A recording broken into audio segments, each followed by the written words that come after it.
Pierpaolo Piacere. Piacere. Un gusto. Me gusta, pero digo Pierpaolo, porque debes decir Pierpaolo y te hace como un ruido, ¿no es cierto? Sí, sí. Un gran gusto recibirte. Un gran placer estar acá. Gracias por la invitación. ¿Qué pones en el hotel? ¿Profesión? Historiador. ¿Qué es tu origen, definitivamente? Sí, es lo que estudié. Me considero historiador y creo que es una gran profesión. Así que siempre le digo a la gente que es algo excelente para estudiar, para entender el mundo. Y además es mi disciplina. Escribí un libro, tuve una vida académica y la verdad que fue un gran placer. Contame para aquellos que no te conocen, ¿dónde naciste? Nací en Buenos Aires, crecí en Buenos Aires. A los 17 me fui a estudiar a los Estados Unidos. Y entre Estados Unidos e Inglaterra viví 13 años fuera del país. Y volví a Argentina cuando empecé este proyecto que se llama Ualá, que está basado en Argentina, pero ahora opera en Argentina, Colombia y México. Así que estuve 13 años afuera y el resto de mi vida en Argentina. Padre y madre italianísimos, no hay modo. Italianísimo, con No este hay nombre. No hay modo de que te busques alguna vuelta. La familia de mi mamá del norte, mi papá del sur. Y bueno, pero yo argentino. ¿Inmigrantes ellos dos? Mi papá sí, vino acá a los 25. Mi mamá nació en Argentina, pero fue un accidente de la historia de padres italianos y que se habían establecido en Argentina. Pero sí, bien italiano. Me Total. hice el ADN No hay ese modo. y era 95% italiano. No hay modo. Para bien o para mal. A mí me pasa igual, yo trato de buscar algún sajón que aparezca por ahí, no aparece nada. Te vas 13 años, volvés. ¿Por qué volvés a la Argentina? Bueno, yo siempre quise volver. Creo que tuve la increíble oportunidad de estudiar en los Estados Unidos. Me gané una beca para hacerlo. Pude estudiar lo que yo quería, que era historia. Hice una disciplina en particular de la historia, que es la historia económica. Después hice mi posgrado en el Reino Unido y trabajé 10 años en macroeconomía en Estados Unidos, donde terminé mi libro. Pero yo siempre había querido volver a la Argentina. Y Ualá fue mi manera de volver. Yo tenía esta idea de empezar una solución para trabajar en la bancarización de Argentina. Podemos hablar de eso después, pero Argentina tiene una gran deuda que casi el 50% de la población está fuera del sistema financiero. Es algo muy común en América Latina, excepto en Brasil, porque Brasil viene con políticas de inclusión financiera desde los años 80. Entonces, a diferencia de Brasil, Argentina, allá por 2016, 2017, nosotros arrancamos a fin de 2017, tiene el 50% de la gente fuera del sistema. Y un gran mentor mío siempre me decía que cuando uno tiene una gran idea, o una idea, ni siquiera una gran idea, una idea, y no encuentra quién la lleve a cabo, la tiene que llevar a cabo uno. Entonces me decidí, lo hice y volví. Hice un equipo que es mucho mejor que yo y entre todos trabajamos en esta idea para sumar más gente al sistema financiero y ahora crear todo un ecosistema financiero. Pero siempre había querido volver y esta fue mi manera de hacerlo. Bueno, los que usamos Ualá sabemos. Hay alguien que dice, ¿qué es Ualá? Ualá es un ecosistema financiero en una sola aplicación. Entonces la idea, y te lo digo de una manera histórica, los bancos son lugares físicos por un accidente de la historia. Normalmente en el siglo XIII, XIV, XV, los banqueros solamente servían a los soberanos, a los reyes o a las reinas, que necesitaban fondeo normalmente para ir a la guerra. Con el crecimiento de las clases medias europeas en el siglo XVIII, especialmente el siglo XIX, las burguesías que se crean urbanas, los bancos pasan a ser lugares físicos, donde una persona va a dejar sus ahorros y otra persona va a tomar un préstamo. Por eso son sucursales, por eso son lugares físicos a los que uno va. Y la idea de Ualá es que la tecnología cambia radicalmente eso. ¿Por qué? Porque los bancos físicos están lejos de la mayoría de la gente, especialmente en países como la Argentina o como México, que son países extensísimos, donde hay gente que tiene el banco a 3 o 4 o 5 horas de distancia, ese lugar físico. Muy distinto a Buenos Aires o a Nueva York o a París, donde en cada cuadra hay 3 bancos. Entonces, la tecnología nos permite revolucionar la manera en que uno accede a los servicios financieros. Sea para ahorrar, para crear historial crediticio, o sea, tomar un crédito, o simplemente para transaccionar, pagar algo. Nuestros papás, nuestros abuelos pagaban todo en efectivo. Pero el efectivo es sucio, es ineficiente y además es muy caro para el Estado de mantener. Como vemos cada vez que hay una noticia de lo que gasta el Estado, en particular el argentino, haciendo billetes. Y el billete es muy difícil de convertir en un historial financiero. Entonces nosotros usamos la tecnología en Ualá para crear todo un universo de servicios financieros. Una tarjeta para pagar, una tarjeta de crédito, un préstamo personal, un sistema de cobros para que un pequeño comercio tome cobros con nuestros aparatos, o un mundo de inversiones para comprar dólares, para comprar acciones, para comprar bonos, para que cada vez más gente entienda cómo ahorrar, cómo tomar crédito y al mismo tiempo cómo invertir y cobrar. Entonces, con esas cosas, todo en un mismo lugar. Y obviamente el camino nos llevó a hacernos banco, compramos un banco, y eso nos permitió hacer muchos más servicios que antes no podíamos. Como por ejemplo, la regulación argentina no te permite hacer plazos fijos o Claro. pago de sueldos o pago de jubilaciones o asignaciones Sin un banco. sin un banco. Entonces, empezamos como una billetera, nos convertimos en un banco, eso además nos hace regulados ante el Banco Central y también ante la CNB, porque tenemos una LIC, para poder hacer todos los servicios financieros y de inversión directamente nosotros. Y eso nos permite, en corto, hacerle llegar a más gente más servicios financieros radicalmente más barato que las alternativas. Por ejemplo, Ualá hizo el primer onboarding digital de un usuario en la Argentina. Antes, para tener una tarjeta, tenías que ir a la sucursal a firmar. Y eso te permite una gran libertad, que es poder pagar Netflix o poder pagar Spotify. Era algo que antes la gente no podía hacer porque el 50% de ellos no tenían una tarjeta. Entonces, yo siempre digo que le pedimos a la gente que crea en la democracia y en el capitalismo, pero después no le damos un método para pagar. Y sin un método para pagar no tenés un método para que yo te conozca y te pueda dar crédito. Te y sin entiendo. crédito no podés crecer. Pierpaolo, yo sé que es demasiado comprensiva la pregunta, pero vamos, definime el momento actual económico argentino. Difícil. ¿Viste? Bien, Bien. gesto, ¿Cuánto bien tiempo gesto. tenés? Tenemos una hora. Tranquilo. Yo creo que estamos ante un cambio de régimen en Argentina donde vamos de 14 años efectivamente sin crecimiento real, porque obviamente hemos tenido crecimiento nominal, pero cuando restás la inflación no hemos tenido verdadero crecimiento, donde creo que hay una demanda social de resolver el problema de la inflación, que es algo que, si vemos nuestros vecinos, han sabido resolver. El Brasil de los 80 tenía problemas inflacionarios. El Uruguay de los 70 tenía problemas inflacionarios. Paraguay también los tenía, Perú también los tenía. Ellos lo resolvieron. Todos tienen unas tasas de inflación muy controladas. Es evidente que Argentina no, especialmente en los últimos 10 años. Creo que hay una demanda grande social de resolver ese problema. Y yo personalmente siempre creí, desde mis estudios académicos, que la inflación le pega más al que menos tiene. O sea que en ese sentido es un fenómeno, como dirían los economistas, regresivo. Porque el rico se protege más fácil de la inflación de lo que hace alguien que vive mes a mes o semana a semana. Entonces yo creo que en Argentina estamos ante un cambio de régimen, donde hay una demanda social para resolver ese problema, donde es necesario el crecimiento, porque una sociedad sin crecimiento, lo dice un gran inversor de tecnología, Peter Thiel, si vos no tenés crecimiento en una sociedad, ¿cómo convences a tus jóvenes de que se queden? De que hagan futuro acá y no hagan futuro en otro lado. Y creo que eso conlleva cambios macroeconómicos muy profundos que cambian el modelo que hemos tenido efectivamente desde el 2001, que fue la experiencia económica que marcó mi vida y mi generación.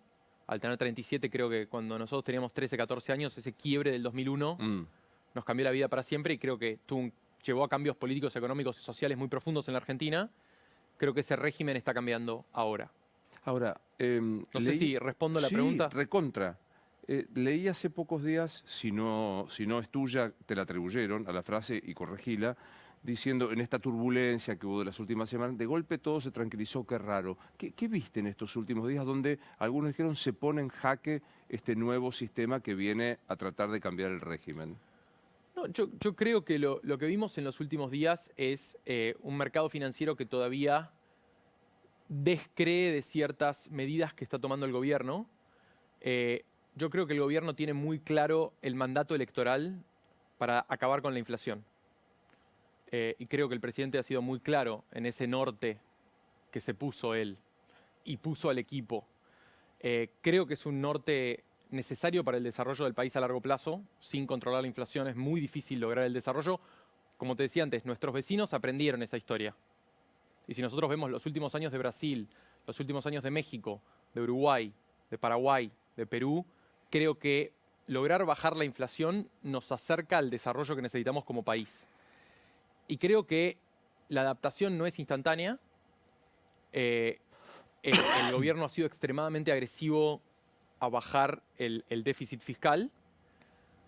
Creo que la gran pregunta del mercado en los últimos meses es cuándo se levanta el cepo. Y hay gente que quiere que sean días, hay gente que quiere que sean meses, pero nadie piensa que es en años. Así ¿Vos qué que pensás? ¿Que es en días o es en meses? yo creo que es un fenómeno de 2024, no de 2025, pero no sé, o sea, el equipo económico decidirá mejor que yo cuándo lo tiene que hacer. Yo creo que el ancla fiscal que muestra el gobierno le da más credibilidad ante los grandes acreedores de la Argentina, porque el problema fiscal es algo que en Argentina, cuando uno lee sobre Argentina desde afuera, todo el mundo critica que nosotros no cumplimos nuestras responsabilidades, no cumplimos nuestras promesas. Cada vez que les prometemos algo a los de afuera, no lo cumplimos. Entonces, creo que el gobierno está intentando cambiar esa percepción, pero es algo que no cambia de la noche a la mañana. Y es difícil. Creo que el ancla fiscal en ese sentido tiene como objetivo que los otros países, que las otras empresas que nos miran desde afuera, nos miren de otra manera distinta y que sea creíble este cambio. ¿Hablas con el presidente de la Nación? Lo he conocido, pero no hablo regularmente. No. ¿Te llama un colega tuyo noruego o un compañero tuyo de cuando hiciste el posgrado en Londres? Te dice, perdón, Pierpaolo, ¿qué es Javier Milei? A mí me parece que el presidente es una persona extremadamente convencida, valiente, que quiere hacer un cambio profundo, social, político y económico en Argentina. Y creo que está formando un equipo que esté de acuerdo con ese cambio generacional que quiere hacer. Es extremadamente ambicioso y creo que en el exterior, lo hemos visto en los últimos meses, es increíble el interés que despierta, no solo como figura política, pero también por sus ideas económicas. Yo admiro mucho la frase de Pañi sobre ser un rey o ser un profeta. Creo que la ambición del presidente es bien vista afuera del país y más allá de Javier Milei la persona, creo que el mundo cree en la Argentina, el mundo quiere creer en la Argentina y creo que el siglo XXI está hecho para la Argentina. Entonces, nosotros sí tenemos una oportunidad, sea con este gobierno o con otro, de tener un siglo que nos apuntale el desarrollo de una manera que el siglo XX no lo hizo. Y creo que es una oportunidad que depende de todos, no solamente del presidente, sino de toda nuestra generación, de que sea efectivo para nuestra sociedad. Y depende de todos los que vivimos en Argentina, los que la vemos como nuestra casa y donde queremos criar hijos e hijas que se queden en el país y que apuesten por el país.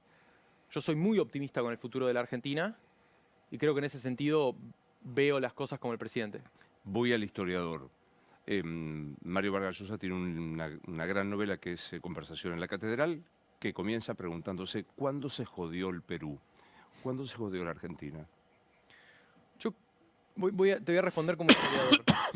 Yo escribí un libro sobre España y en los años 50 y 60 había libros, incluida de mi universidad de Harvard, que decían que España no podía ser democrática, que había algo en el ser español que era incompatible con la democracia.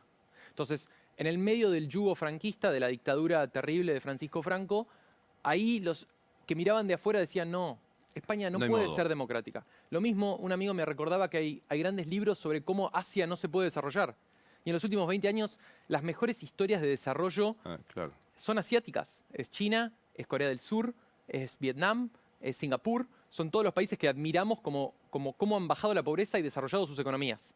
Entonces yo no creo en el determinismo cultural de que hay algo que se jodió o que nos jodimos. Sí creo que la Argentina tuvo en el siglo XX un gran problema de la estabilidad de sus instituciones. Y yo creo, o sea, soy de la escuela de historia económica que cree que las instituciones son esenciales para el desarrollo. Nosotros tuvimos 5 golpes de Estado en 60 años. No hubo continuidad democrática en la Argentina y no hubo un modelo desarrollador de la economía que fuera compatible con esas instituciones. Y obviamente Kirchhoff y Liach han escrito grandes libros sobre eso. Varios de mis mentores escribieron sobre el punto. Creo que necesitamos una estabilidad de instituciones democráticas. Es algo que hemos conseguido desde 1983 y eso es algo para celebrar, porque hay otros países que no lo consiguieron. Pero sí tenemos una deuda con el desarrollo y creo que los números de pobreza, los números de indigencia, los números de analfabetismo y de logros educativos en Argentina nos hacen ver que nuestra generación tiene esa deuda. Y yo siento una responsabilidad como ciudadano y como alguien que lidera una empresa y que tuvo posibilidades que otros no tuvo, de ser parte de la solución a eso. Así que rechazo la premisa de la pregunta de que nos jodimos de alguna manera, pero sí creo que tuvimos un gran problema de 100 años, o no de 100 años, ahí ya me voy a Gabo en vez de a Vargas Llosa, pero sí creo que tuvimos 60 años de inestabilidad democrática que llevó a decisiones fiscales y monetarias insostenibles. Hay también como una cosa mágica, me parece, en la economía argentina, ¿no? Esta cosa de que podemos ser como iniciadores de un nuevo proceso. El mundo hace blanco y es exitoso. Bueno, en la Argentina hay como una convicción de que puedes hacer negro y que el resultado va a ser como el que hizo blanco. Sí, creo que eso es parte de tratar de explicar un excepcionalismo que no nos ayuda. Porque a veces lo digo y lo he dicho en Twitter y me han criticado por eso, pero bienvenido el debate. Si nuestros vecinos mostraron que bajando la inflación logran un desarrollo y un crecimiento más duradero, sumando gente a la clase media, como bien hizo Lula en Brasil en sus primeras 2 presidencias, Claramente. las decenas de millones de brasileros que pasaron a la clase media. Es un gran logro para Brasil. Entonces, si nosotros vemos que la estabilidad macroeconómica es positiva, que bajar la inflación es positivo, ¿por qué nos cuesta tanto hacerlo? No tenemos que encontrar recetas mágicas. Es simplemente hacer lo que hicieron otros y no mirarnos tanto el ombligo de buscar soluciones únicas para la Argentina, porque fuera de la zurda de Messi hay excepcionalismos que no te ayudan a pensar el futuro de una manera constructiva. Cuando Italia tuvo que resolver su problema inflacionario, no miró una solución italiana para un problema italiano. Miró a lo que había hecho exitosamente Globalmente, claro. Alemania y Francia e hicieron el euro, que también fue un norte para España, para esa transición democrática en España de la que hablábamos antes. Entonces, creo que la Argentina tiene que mirar a sus vecinos, hacer eso y ver que es una gran oportunidad para todos. No importa tu partido político, no importa tu ideología, porque si logramos una economía que crezca con una inflación controlada, tenemos más posibilidades para todos los argentinos. Lo dijiste al comienzo, pero lo pregunto específicamente. ¿Sentís que el camino de combate con la inflación está dando, o sea, va en el sentido de derrotar a la inflación? Bueno, es obvio que la tasa de inflación viene bajando. Tenemos que decidir un sistema monetario. Creo que solamente saliendo del cepo vamos a poder ver cuál es el sistema monetario que queda en la Argentina. A mí siempre me atrajo la idea de la canasta de monedas. ¿Por qué? Porque te da una flexibilidad que la convertibilidad en los 90 no tuvo. Aunque la idea original de Cavallo y del equipo sí tenía una parte de adaptación, pero el problema de la convertibilidad es que cuando nosotros lo miramos desde una perspectiva histórica, no política, la convertibilidad llevó a una clase media y una clase media alta que amaban la convertibilidad y lo que daba. Pero eso creaba consecuencias muy difíciles para muchos sectores de la economía y muchas partes de la sociedad que se sentían fuera de esa riqueza o de ese sentimiento de primer mundo, como era el debate de los 90. Entonces, en ese contexto, yo creo que la Argentina necesita adaptabilidad.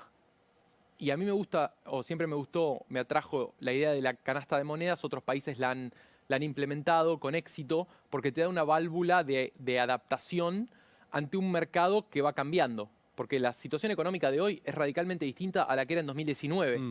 Entonces, cuando Brasil devalúa, para llevarlo a algo más obvio, si Brasil devalúa y nosotros no, tenemos que tener una estabilidad macroeconómica muy fuerte para que eso no nos impacte porque es nuestro socio comercial más grande. Claro, lo mismo con China, y China sí tiene una banda donde la moneda china fluctúa dentro de una banda que pone el Banco Central y eso da una previsibilidad sin tener algo fijo. ¿Sos de los que creen que este programa del presidente Milei ha bajado claramente la inflación, eso es aritmético, digo, aunque acá Es obvio, la aritmética puede discutirse, en Argentina vos todo sabés que se puede discutimos y está discutir, bien. pero digo, Hay que celebrar tener esa democracia donde podemos discutir vos esas decís que cosas. sí, que incluso se discute, que la discusión hasta que el agua moja es saludable. Bueno, yo creo que esa es la base de la democracia. Como el capitalismo está hecho de competencia, que lo digo siempre, creo que la democracia está hecha de debate. Y yo practicaba esa disciplina en el colegio, lo hice en la universidad. Yo creo que el debate en una sociedad democrática es esencial. Prefiero eso a una sociedad Sí, donde, claro. como en Venezuela, terminan presos los que preguntan cosas que no se deberían preguntar. Retomo, ¿vos crees que en este programa de descenso a la inflación se puede comparar con los últimos kilos de la persona que bajó 20 y los últimos 5 son dificilísimos? Yo creo que tanto en Argentina como en Estados Unidos, los procesos de desinflación son siempre más difíciles al final y tarda tiempo. Yo no creo que se puedan resolver las cosas en un mes, entonces no le podemos pedir a un gobierno que hace 7 meses que está en el poder que termine todo y esté todo listo y esté todo perfecto. Entonces yo creo que es un proceso y los procesos económicos tardan tiempo y tienen que construir confianza, no solo internamente, sino también desde el exterior. Creo que una de las grandes deudas que tiene la Argentina es que necesitamos inversión extranjera para desarrollar sectores claves de la economía. Eso no pasa de la noche a la mañana. Nosotros tuvimos un proceso de reestructuración de la deuda en 2020, Sí, claro. que fue uno de los 9 defaults que tuvo la Argentina. Entonces, yo tengo muchos inversores extranjeros que han confiado en nosotros para crear tecnologías de la Argentina, para tener un equipo desde la Argentina que exporta servicios, y son esos mismos inversores que me preguntan qué va a pasar ahora. Bueno, tenemos que trabajar en esa confianza que tenga el mundo para que podamos desarrollar los sectores claves de la economía. Pero eso es algo muy importante. Cuando yo te digo que el futuro está hecho para la Argentina y el siglo XX, el siglo XXI está hecho para la Argentina, hay sectores como el energético, como el minero, como el turismo, como ciertos desarrollos industriales donde la Argentina tiene ventajas comparativas. Y todas esas cosas necesitamos inversión de un tamaño que tiene que venir de afuera. No tenemos el capital interno solos para desarrollarnos solos. Somos una economía mediana, nos guste o no nos guste. Somos parte del G20, pero somos de las economías más chicas del G20. Y hace 12 o 13, 14 años que no crecemos en términos reales. Entonces tenemos que lograr que sea Petronas, como está hablando con YPF, o sean los australianos que querían desarrollar minería verde. Hay tantos proyectos, pero necesitamos que ese capital venga a la Argentina y que nos confíe en el desarrollo futuro del país. Eso requiere confianza y eso es parte esencial del camino hacia el futuro, de nuevo, tal como hizo Brasil, tal como hizo Uruguay. Y en ese sentido, creo que no podemos esperar un cambio que sea de la noche a la mañana, pero sí creo que hoy hay una mayoría de la Argentina que entiende que más allá del signo político, necesitamos una macroeconomía organizada, estabilizada y con una inflación que no sea del 200% anual. Hablaste de que te sentís seducido por la idea de la canasta de monedas, etc. ¿La dolarización es una quimera? A ver, hay distintas posiciones sobre la dolarización y hay distintos planes de dolarización. A mí intelectualmente la dolarización me atrae por la estabilidad que te da. Hay un gran debate académico sobre eso.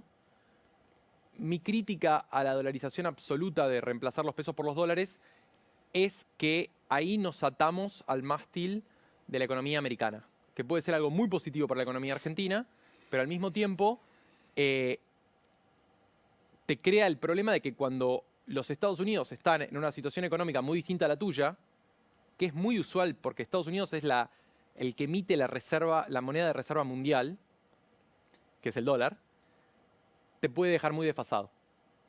Entonces a mí me atrae más la idea de la competencia de monedas, que cada uno elija la moneda y que siga existiendo una moneda nacional, que una dolarización absoluta como hizo Ecuador, que reemplazó la moneda por el dólar, y eso le ha prevenido tener cierta flexibilidad cuando su economía lo necesitaba, comparada a dónde estaba la economía americana. Por ejemplo, cuando la Reserva Federal, que es el Banco Central de los Estados Unidos, sube mucho las tasas de interés, porque hay demasiada inflación en los Estados Unidos, eso puede crear un problema para quien usa el dólar, pero su economía está en otro momento o en otra parte del ciclo económico. Lo que necesita del flujo o lo que fuera, claro. Correcto, entonces quizá como pasó en los últimos años, la economía americana necesita tasas más altas, pero la economía argentina está en una sequía, entonces necesita tasas más bajas. ¿Por qué? Porque hay una recesión. Entonces, en ese contexto, yo creo que es mucho mejor un sistema un poco más flexible como la competencia de monedas o una canasta que una dolarización absoluta. Dijiste al comienzo que querías opinar sobre el sistema financiero argentino, el sistema bancario argentino. ¿Qué ves? ¿De un sistema pequeño? ¿Qué ves? Digamos, ¿somos un país moderno en ese sentido o falta mucho? Yo creo que es un país que se está modernizando muy rápido. Creo que hay más competencia de la que había hace 10 años. Hay más competencia de la que había hace 5 años.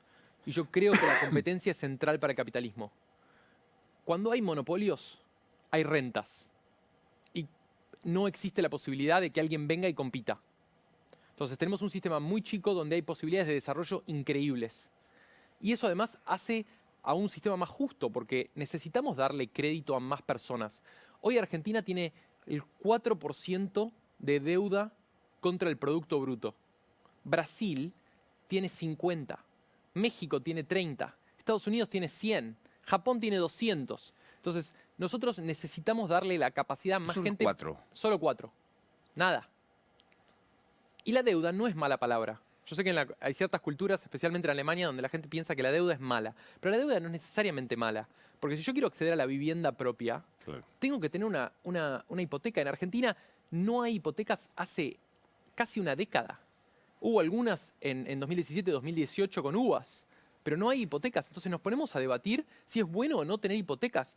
En un mundo sin hipotecas, solo los que tienen mucho dinero o heredan dinero pueden acceder a la vivienda propia. Pero yo quiero una sociedad con movilidad social. Ben Franklin, un gran intelectual de la independencia americana, decía que necesitas movilidad social para que haya república. Porque si no, los que tienen, tienen y los que no tienen, no tienen. Sin la posibilidad de que alguien acceda a la vivienda propia, ¿cómo vas a tener movilidad social? Si no hay crédito. Entonces necesitamos crédito para emprender, para comprar una vivienda, para comprar un auto, para mejorar tu negocio, para progresar. Hoy tenemos muy poco. Y por muchos años, el otro día vi un titular sobre eso, los bancos se dedicaron a prestar al Estado. Claramente. Y cuando le prestaban al Estado no le prestaban a nadie. A mí me da orgullo liderar una empresa donde nosotros ya hicimos 9 millones de préstamos y nosotros creamos nuestro propio score crediticio para poder darle préstamos a personas que nunca antes estuvieron en el sistema financiero. ¿Por qué? Porque si nos guiábamos solamente con la información, claro, del sistema chico que ya estaba, no íbamos a hacer nada nuevo. No accedía a nadie. Es como si Netflix se guiara solamente por los números de la taquilla de los cines. Pero ellos dicen, no, yo quiero ir a buscar un nuevo mercado. Quiero crear un nuevo mercado. Y eso es algo que nos da la tecnología. ¿Por qué? Porque cuando hacíamos préstamos basados en el papel, y todavía en Argentina hay gente que hace préstamos basados en papel, te limitás mucho más las posibilidades de darle crédito o crear un historial crediticio para las decenas de millones de personas de la Argentina que nunca antes tuvieron acceso a un sistema formal. Y además, tener esa data te permite el día de mañana ir a otra institución. Entiendo. Entra por ahí un chico de 18 años y te dice, Pierpaolo, ¿por qué me tengo que quedar en este país?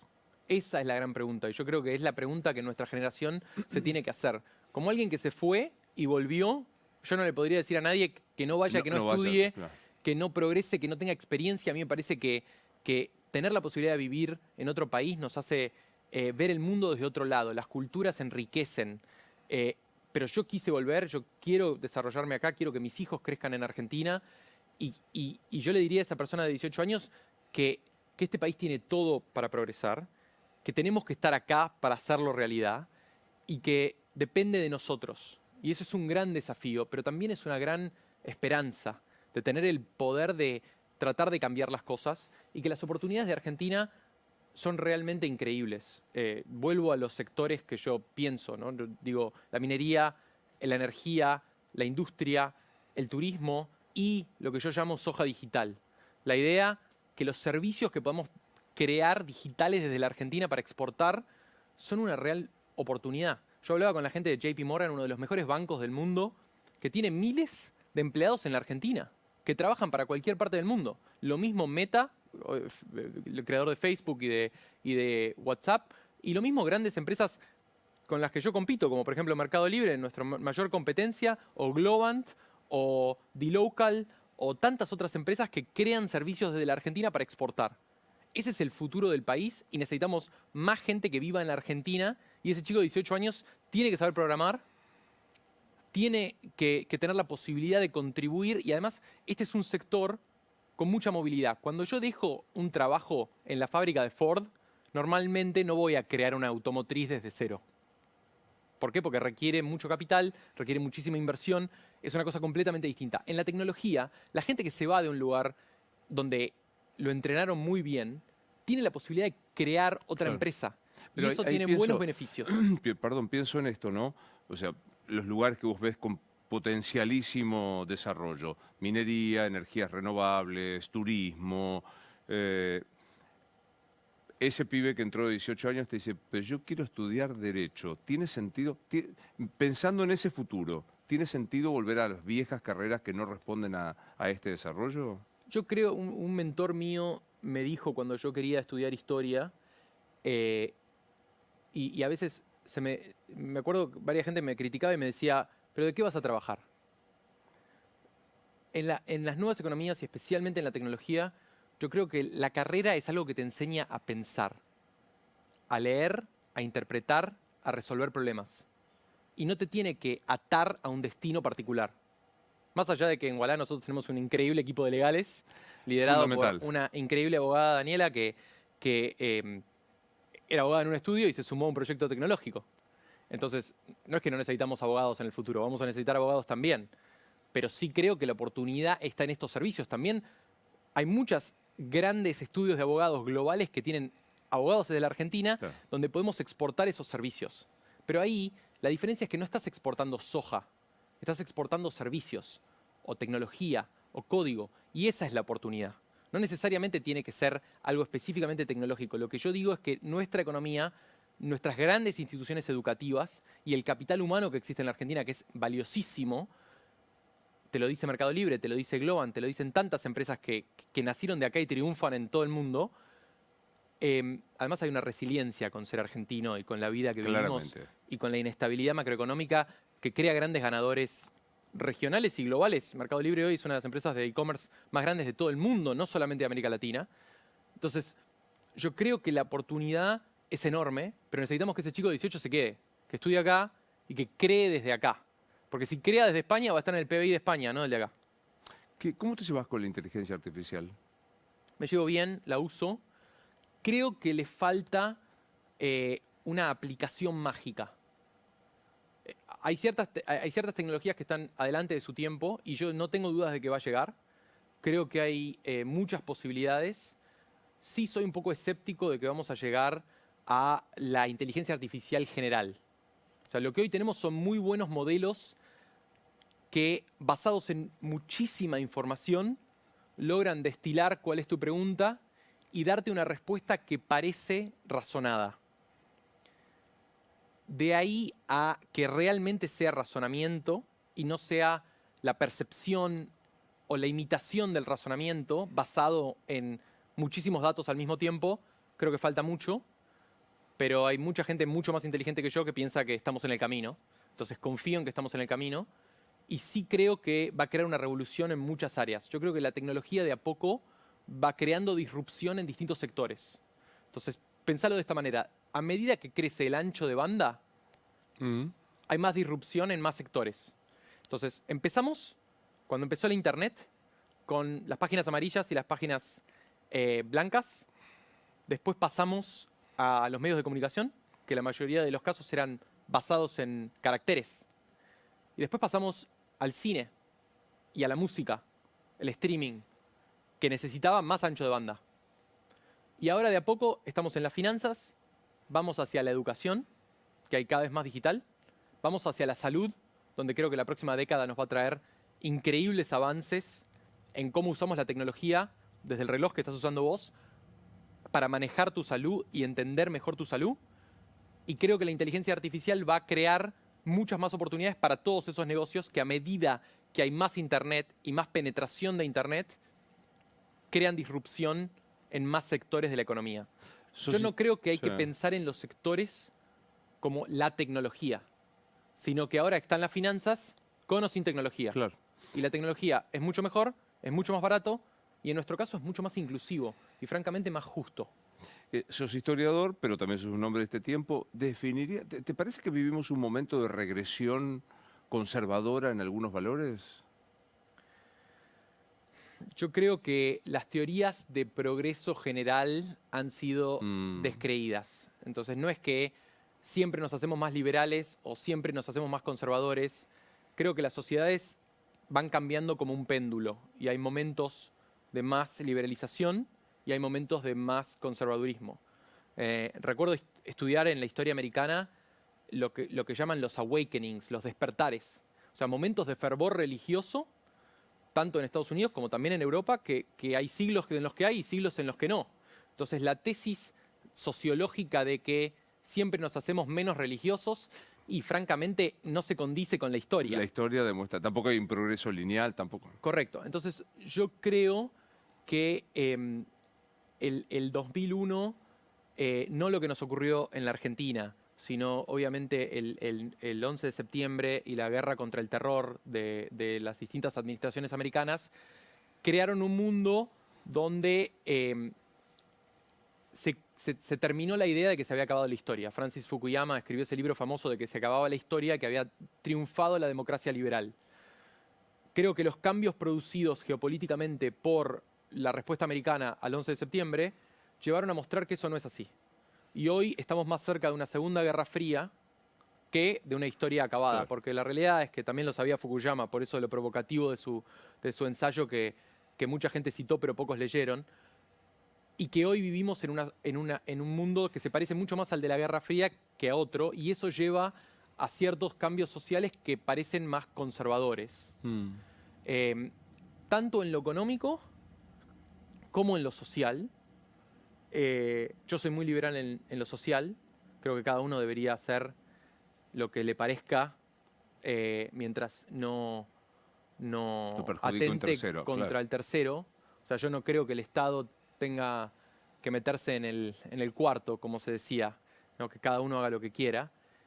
Pero sí veo, lo vemos en Europa, como el problema de la inmigración, tanto en los Estados Unidos como en Europa, ha hecho crecer a un conservadurismo que también tiene partes sociales y partes religiosas. ¿Quién sos, Pierpaolo? Qué buena pregunta. Creo que Borges decía que al final de la vida podemos responder esa pregunta. No sé si estoy listo para responderla, Asumamos pero que te falta un montón, así que... esperemos. Pero em, creo que soy alguien que es extremadamente optimista, que trabaja mucho, que está un poco obsesionado con el trabajo. Soy una persona que le encanta leer y apunta a ser justa y tratar de tener un impacto positivo en la vida de los que me rodean y de mi familia y amigos. ¿Y cuál es el sentido de la vida? Buena pregunta. Yo creo que tenemos un deber profundo de dónde nacemos para tratar de hacer de los que están alrededor nuestro tengan una vida mejor. Y creo que el lugar donde nacemos nos crea responsabilidades. Creo en ayudar al prójimo cuando puedo y creo firmemente que llegamos a ser felices por medio de la felicidad de otros. Así que hay que trabajar en eso. ¿Para qué sirve la plata?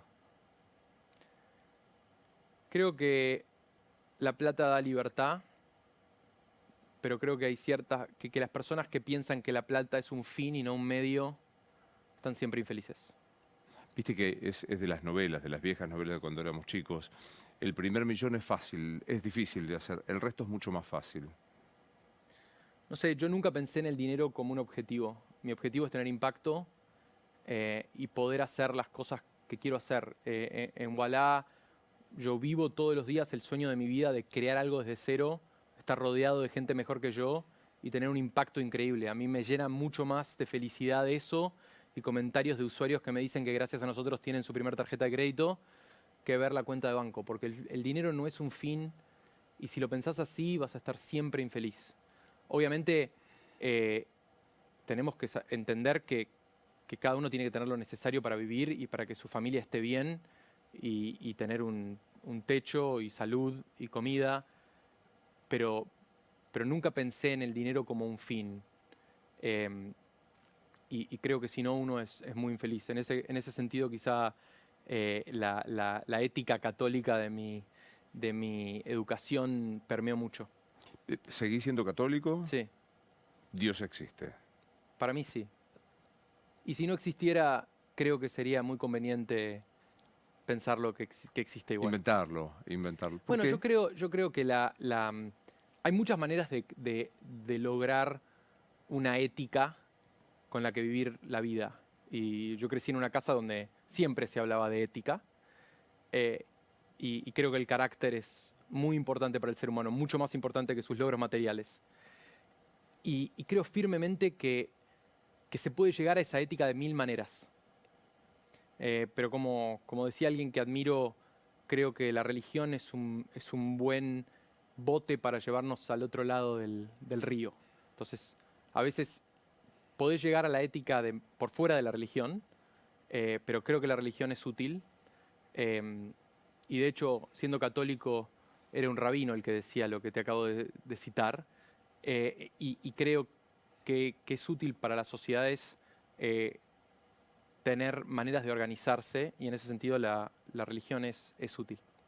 ¿Con qué soñás? Yo sueño con una Argentina con mucha menos pobreza, mucha menos desigualdades, y sueño con que nos vean en el mundo como yo nos veo, y no de la manera en que cuando leo la prensa extranjera se suelen referir a la Argentina. De los chistes normales de cualquier universidad extranjera que cuando hablan de Argentina dicen los que siempre van al default, los que nunca pueden lograr Cumplir su nada. potencial. Y yo quiero que nos vean como país, como nosotros vemos a la Escaloneta triunfar y lograr el potencial y verlo plasmado en la realidad. Y personalmente, ¿cuál es tu sueño personal? Hoy mi sueño personal es seguir creciendo Ualá. La verdad que yo tengo la fortuna que no mucha gente tiene de hacer lo que me gusta todos los días, rodeado de personas que quiero mucho y que admiro, y poder seguir creciendo esto desde la Argentina en cada vez más países, en Colombia, en México, esperamos ir a más países con más gente, haciendo algo con un fin social, porque la misión es muy social, ¿no? Traer a los servicios financieros al siglo XXI creo que es un excelente negocio, pero más importante que ser un excelente negocio, crea un beneficio social tangible porque le da más posibilidades a más gente para protegerse de la inflación, para tener un seguro, para crear un historial crediticio que te dé un préstamo para progresar. Eso a mí me hace feliz. En lo personal, me acabo de casar, estoy muy feliz. Me alegro de tener a mis padres bien para ver eso y para ver el futuro, y obviamente espero ser papá pronto, en unos años quizá, depende más de mi esposa que de mí, decisión de ella, pero quiero eso también, y es un sueño que siempre he tenido. Entra por ahí tu papá, ¿qué le decís? Que gracias.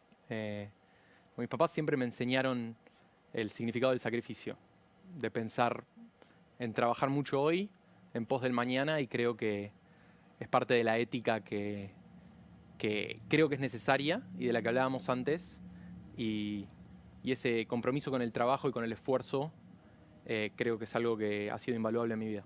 ¿Cuánta gente trabaja directa o indirectamente en Ualá? Hoy somos 1.500, alrededor del 75% de eso en Argentina, pero tenemos equipos que crecen mucho en México y en Colombia, donde también tenemos bancos, pero paradójicamente muchos de los equipos que desarrollan para México y Colombia los tenemos en Argentina, por ese capital humano del que hablábamos. Pero nosotros tenemos un plan extremadamente ambicioso para crecer Ualá en la próxima década y llegar a más países, hacer más negocios, tener más clientes, y eso creo que puede multiplicar por muchas veces la cantidad de personas que trabajan en Ualá, y obviamente eso es solamente la gente que trabaja directamente para Ualá. Por supuesto, nosotros tenemos Por eso hay una cosa un indirecta montón que, de claro. cosas indirectas. Para darte una idea, nosotros ya tenemos más de 8 millones de clientes en toda la región y nacimos hace 6 años. O sea, fuera de de Nubank y por supuesto Mercado Libre, que son empresas mucho más viejas que nosotros, en el sentido que Mercado Libre cumple 25 años este año, Nubank tiene 12. En Ualá hicimos más de 1 millón de clientes por año y ahora crecemos más rápido en México y en Colombia que lo que hacemos en Argentina. México es un país donde hay 60 millones de personas, más que una Argentina, que nunca tuvieron una tarjeta de débito. Wow. Y es una potencialidad demográfica fuertísima, porque toda América Latina tiene ese potencial demográfico. Pero más que nada México. No, pero estoy pensando esto, 1.500 personas directamente que trabajan con ustedes, ¿qué es responsabilidad tuya? No. Uno tiene que estar rodeado Ok, de un equipo mejor que uno. ok. Y creo que eso es un gran desafío de la tecnología, pero de la sociedad moderna. Toda la gente que reporta a mí tiene que ser gente experta que sea mejor que yo. Está claro. Mi laburo es traerlos, unirlos y poner un objetivo, pero los que crean son ellos y tiene que plasmar en la empresa, si no, no podés crecer tan rápido. Está claro. 1.500 personas dependen de ustedes, de tu Sí. equipo, etcétera, etcétera. La Argentina. Vendo todo y me voy al mismísimo diablo. ¿Nunca se te cruzó? ¿Y después qué? O sea, me encantaría escribir mi segundo libro. Yo empecé a escribir un segundo libro después del primero que no había leído a nadie. Empecé a escribir el segundo libro y después pasó Ualá. Pero yo siempre pienso que cuando la gente dice, vendo todo, ¿y después qué? Después te despertás al día siguiente, a las 3 semanas te hartaste de estar en la playa y el impacto que puedo tener yo haciendo lo que amo todos los días es mucho mayor a la felicidad que puedo tener sin hacer nada en la playa. Obviamente, en algún momento quiero volver a escribir, me encantaría en algún momento poder enseñar y creo que hay un montón de cosas por hacer. Pero hoy mi misión está acá y tengo cero deseo de vender. Me despierto todos los días y como te digo, tengo la fortuna que le deseo a todos los televidentes de hacer todos los días algo que amás. Te veo a vos cuando haces entrevistas y te veo en la tele más allá de eso. Y cuando ves a alguien que ama lo que hace, es radicalmente distinto que otra persona que tiene que hacer lo que tiene que hacer. Entonces yo le deseo a más gente que tenga esa fortuna porque es realmente algo hermoso y no todo el mundo tiene esa posibilidad. Te doy $1 millón, bien habidos. Importante aclaración. No, claro. ¿A quién se lo das y por qué? ¿A quién se lo doy para invertir o... ¿A quién se lo das y por qué? Bueno, yo creo que una parte se la daría a causas sociales, eso me parece importante, entonces te diría un pedazo a eso y después al resto invertiría en empresas argentinas. O sea, yo empecé un fondo de inversión que se llama 17 Sigma, donde invertimos en nuevas ideas, nuevas empresas, porque creo que es esencial que cuando uno tuvo la posibilidad de tener mucha inversión y mucho trabajo para crear Ualá, yo quiero ser parte de una nueva generación de empresas. Porque no todo se acaba en uno. Es un ciclo y como uno recibe tiene que dar. Y nosotros invertimos con inversores de Ualá en nuevas ideas, nuevas empresas. Ya hicimos 18 inversiones. Empresas de Brasil, empresas de Colombia, empresas de México, empresas argentinas. En sectores tan disimilares como tecnología para el agro, como préstamos para que más chicos puedan estudiar programación, como cobrar desde cualquier parte del mundo, como una tarjeta para menores en Brasil, un montón de proyectos y invierto ahí, invierto en nuevos proyectos con tecnología en América Latina, porque como te decía antes, la oportunidad de América Latina, por esta demografía de la que hablábamos con México, es increíble. ¿En qué otra parte del mundo las sociedades crecen? Hoy el debate en Italia es a qué velocidad se contrae la población. En Japón el debate es, ¿dejamos entrar más migrantes o apostamos todo a la robotización de la economía porque hay cada vez menos gente? En América Latina tenemos el beneficio del crecimiento. Eso es muchísimo. Total. Y eso nos da la posibilidad de pensar 20, 30, 40 años de desarrollo donde podamos saldar estas deudas de la democracia que van desde la falta de inclusión financiera a la falta de desarrollo, a la falta de buena educación. Y siento que la posibilidad está ahí. Depende de nosotros. Qué difícil y qué lindo eso al mismo tiempo. Entra por ahí caminando Pierpaolo Barbieri a los 16, con 20 años de experiencia. ¿Qué le decís? Le digo que siga trabajando, que no se estrese tanto y que trate de luchar con la ansiedad, porque la ansiedad es un enemigo y hoy mismo lo hablaba en la oficina. A mí a veces me puede la ansiedad, quiero todo mañana, así que la historia no me enseñó cómo ser más tranquilo en ese sentido, pero le digo que siga y que todo va a estar bien. ¿Enseña más el fracaso o el éxito? Definitivamente el fracaso. Una vez vi un anuncio, creo que en Google, no me acuerdo, que decía apúrense a fracasar. Y me pareció súper inspirador este sentido de que, dale, sí, ¿no? Enseña más el fracaso. Sí, hay grandes tecnólogos que dicen uno tiene que fracasar rápido en las empresas. O sea, yo recuerdo cuando empezamos a pensar Ualá queríamos hacer 5 cosas. Llegamos solamente a 3. Y nuestro gerente de marketing que viene de Google, en un momento nos dijo, chicos, dejen de sobrepensarlo. Hay 2 que son innecesarias, lancemos ya. Testémonos contra la gente, que la gente nos diga lo que quiere. Y ahí aprendí algo muy valioso que es, vos podés tener cualquier idea, pero lo importante es ver cómo la recibe el otro, especialmente cuando estás haciendo un producto de consumo. Y después pensé en la historia y uno de los grandes pensadores militares de la historia decía que no hay plan que resista contacto con el enemigo. Y al fin es la misma idea. Que es que vos, no importa lo que planees, tenés que ejecutarlo, Vamos, probarlo y vamos. Y después hay que saber adaptarse. Y en ese fracaso rápido tenés que saber cómo adaptarse. Y creo que ahí, como en tantas otras cosas en la vida, el ego puede ser un gran enemigo. Uno tiene que tener el ego para contratar mejor gente que uno y para escucharlos. Que es aún más difícil porque normalmente la respuesta correcta dentro del equipo no la tiene el que tiene más jerarquía. Pero hay que saber escuchar al que la tiene o a la que la tiene. Total. Y creo que en la nueva economía, cuanto más horizontal es la organización, mejor es el flujo de ideas que llevan a que gane la mejor idea y no que gane la jerarquía. Es la última y clásica de este programa. Nos morimos y ¿qué pasa? Yo creo que hay un más allá, porque creo en Dios. De nuevo te digo que aun si no existiera, así lo creería. Viste que en el viejo catecismo, a lo que hemos pasado por el catolicismo, Hemos pasado. yo he pasado y he seguido. Está bien. Había infierno, purgatorio y paraíso. ¿Qué te toca? No lo sé, veremos. Espero vivir con el carácter y con la ética que me enseñaron. No sé si es tan literal como eso, pero sí creo que a la larga lo que queda es el legado, que, como decía alguien que admiro profundamente, es un jardín donde sembramos algo que no vemos. Y me parece que es importante pensar que lo que queda a la larga es el impacto que uno pudo tener, y eso no lo conseguís vendiendo todo y yéndote a la playa. Un placer conocerte. Un gran placer. Gracias por venir. Gracias. ¿Sabías que el precio del oro nunca había estado tan alto? Es el momento de hacer valer tu oro, alhajas, relojes brillantes, monedas de oro, lingotes. ¿Dónde? En Joyería El Tasador. Joyería El Tasador, buena gente, expertos técnicos que tasan en el acto y pagan en efectivo. 0800-222-8273. 0800-222-8273. Joyería El Tasador. Toda una vida dedicados a las joyas. Pensá vender al mejor precio. Visitanos. Joyería El Tasador. Avenida Corrientes 2810, esquina Pueyrredón. Joyería El Tasador. Tu tasador, mi tasador.